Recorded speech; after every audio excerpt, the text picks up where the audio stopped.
Hello and welcome to online data for study one से for learning. दोस्तों स्वागत है आप सभी का एक बड़ी और लेटेस्ट अपडेट के साथ, जो कि संबंधित है सुप्रीम कोर्ट ऑफ इंडिया के माध्यम से दिए गए आदेश को लेकर एनसीटीई के माध्यम से अपना जवाब दे दिया गया है। जी हां दोस्तों, एनसीटीई की तरफ से 4-5 सवालों के जवाब देते हुए बीएड वर्सेस बीटीसी मामले पर अपनी जानकारी दी है और इस वीडियो में आपको जो भी जानकारी दी जाएगी वो एनसीटीई के माध्यम से जारी किए गए ऑफिशियल नोटिफिकेशन के माध्यम से होगी। तो वीडियो को लाइक कर दें और शेयर कर दें, चैनल को सब्सक्राइब करके बेल आइकन को दबा लें, जिससे कि आपको रियल ऑथेंटिक जानकारी सबसे पहले मिलती रहे।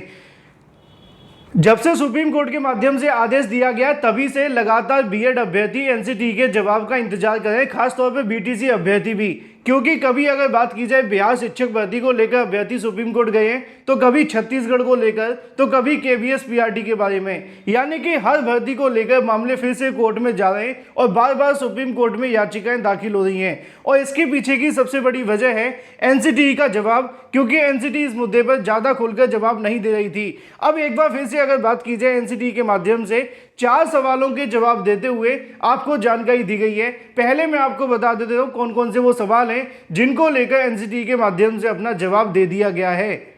क्योंकि सबसे बड़ा सवाल देखने के लिए मिल रहा था कि सुप्रीम कोर्ट के माध्यम से दिए गए आदेश के बाद अब एनसीटीई क्या करेगी। क्या एनसीटीई इसको लेकर सुप्रीम कोर्ट में चैलेंज करेगी? क्या एनसीटीई के माध्यम से जो गजट जारी किया गया था 28 जून 2018 का, उस गजट को रद्द कर दिया गया है, तो एनसीटीई का अगला स्टैंड क्या होगा? इसी तरीके से और भी बहुत सारे सवाल थे कि सुप्रीम कोर्ट ऑफ इंडिया का जो ऑर्डर है वो सभी राज्यों में लागू होगा कि नहीं होगा, और भी बहुत कुछ। इन तमाम सवालों को लेकर एनसीटीई के माध्यम से क्या जवाब दिए गए, हम आप सभी को क्वेश्चंस के साथ सवालों के जवाब भी दिखाते हैं ऑफिशियल माध्यम से। लेकिन आप लोग वीडियो को शेयर कर दिया करें और भी दोस्तों के साथ, जिससे कि उनको रियल जानकारी मिल सके। सबसे पहले जानकारी आपको इसी चैनल के माध्यम से दी जाती है और फिर उसके बाद लाइन लग जाती है।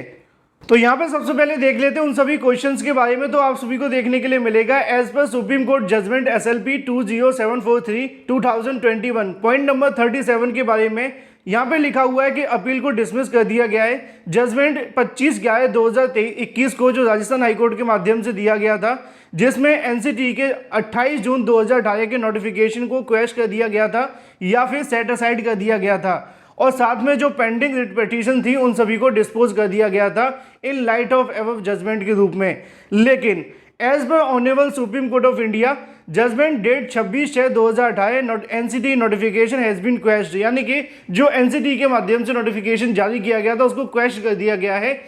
सुप्रीम कोर्ट के ऑर्डर के आधार पर। लेकिन अब हम जानना चाहते हैं कि भाई आपका क्या स्टैंड है इसको लेकर, क्योंकि एनसीटीई सबसे बड़ी संस्था है शिक्षक भर्ती को लेकर, उनका स्टैंड क्या है वो काफी महत्वपूर्ण है। इसी को लेकर पहला क्वेश्चन देखने के लिए मिलता है, when will NCTE upload official notice regarding Supreme Court judgment, यानी कि सुप्रीम कोर्ट के जजमेंट के आधार पर एनसीटीई अपना ऑफिशियल नोटिफिकेशन कब जारी करेगी। दूसरा देखने के लिए मिलता है, does Supreme Court judgment will be applicable for all state and union territories, यानी कि क्या जो सुप्रीम कोर्ट ऑफ इंडिया के माध्यम से ऑर्डर दिया गया है वो सभी राज्य के अलावा जो भी यूनियन टेरिटरीज है उन सभी में लागू होगा या नहीं होगा। तीसरा क्वेश्चन देखने के लिए मिलता है, will NCTE goes to review petition in Supreme Court again, यानी कि क्या एनसीटीई एक बार फिर से सुप्रीम कोर्ट के अंदर रिव्यू पिटीशन दाखिल करेगी बीएड वर्सेस बीटीसी मामले को लेकर। चौथे नंबर पे देखने के लिए मिलता है, provide me latest RRS in primary as per NCTE rules, यानी कि जो सुप्रीम कोर्ट का ऑर्डर आ जाने के बाद में जो रिक्रूटमेंट रूल्स है उनमें क्या क्या बदलाव देखने के लिए मिलेगा सुप्रीम कोर्ट ऑफ इंडिया के माध्यम से दिए गए आदेश के बाद से।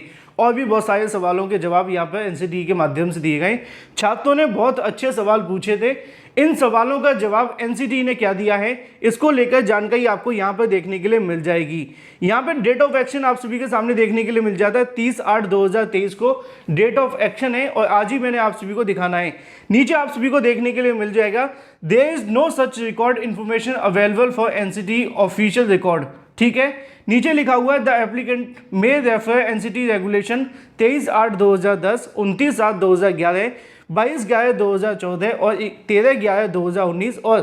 13/10/2021, ठीक है। Regarding minimum qualification for a person to be eligible for appointment as a teacher and TET guideline date 11/2/2011 और इसके अलावा और भी बहुत सारे नोटिफिकेशन के बारे में बात लिखी हुई है।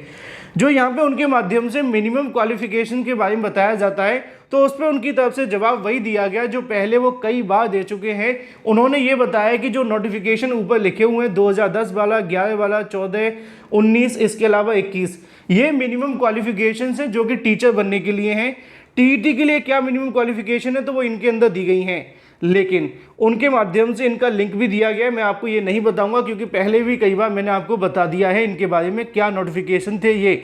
इसी के बीच में नीचे आप सभी को जानकारी देखने के लिए मिल जाएगी। The applicant may also refer the honourable supreme court of India judgment 11/8/2023 in civil appeal 5068/2023, यानी कि उनके माध्यम से कहा गया कि जो एप्लीकेंट है एक बार सुप्रीम कोर्ट ऑफ इंडिया के ऑर्डर को भी देख लें, क्योंकि इस ऑर्डर के माध्यम से एनसीटी के गजट को यहाँ पर रद्द कर दिया गया, यानी कि क्वैश कर दिया गया है। हर बार एनसीटी के माध्यम से सुप्रीम कोर्ट ऑफ इंडिया के ऑर्डर के बारे में जानकारी दी जाती है, तो निश्चित तौर पर इसके आधार पर एनसीटी के गजट को रद्द ही माना जाए, यानी कि एनसीटी का गजट यहाँ पर रद्द कर दिया गया है।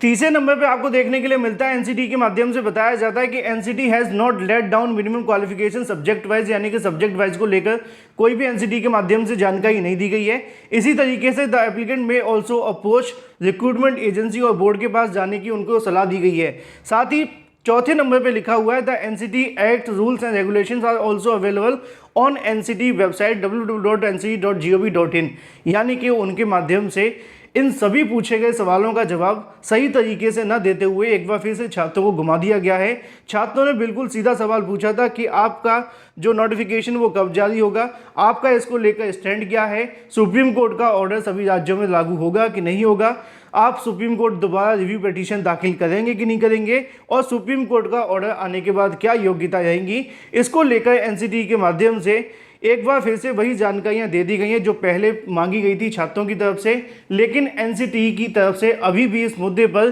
खुलकर जवाब न देना सभी राज्यों के लिए मुश्किलें बढ़ा रहा है, खासतौर पे बीएड अभ्यर्थियों के लिए, क्योंकि बहुत सारी ऐसी भर्तियां हैं जिनमें बीएड अभ्यर्थी सम्मिलित हुए थे, जिनमें बीएड अभ्यर्थी ने परीक्षा दी थी, लेकिन अब उनको या तो बाहर निकालना जा रहा है या फिर उनको शामिल किया जा रहा है, या फिर उनका जो रिजल्ट है वो हाईकोर्ट और सुप्रीम कोर्ट के ऑर्डर के अधीन है। निश्चित तौर पर इससे नुकसान बीएड वाले छात्रों को ही हो रहा है, लेकिन साथ ही साथ अगर बात की जाए तो इस मुद्दे को लेकर एनसीटी की तरफ से बस यही जानकारी दी गई है कि सुप्रीम कोर्ट ऑफ इंडिया के माध्यम से दिए गए आदेश के बाद से इस वाले गजट को तो कम से कम रद्द ही माना जाए। बाकी के जो भी गजट है वो अभी भी वैलिड हैं। वो कौन कौन से गजट है इनको लेकर मैंने कई बार आप सभी को वीडियोस के माध्यम से जानकारी दी है, चाहे तो आप लोग देख भी सकते हैं। तो फिलहाल एससी के ऑर्डर को लेकर एनसीटी की तरफ से बिल्कुल सही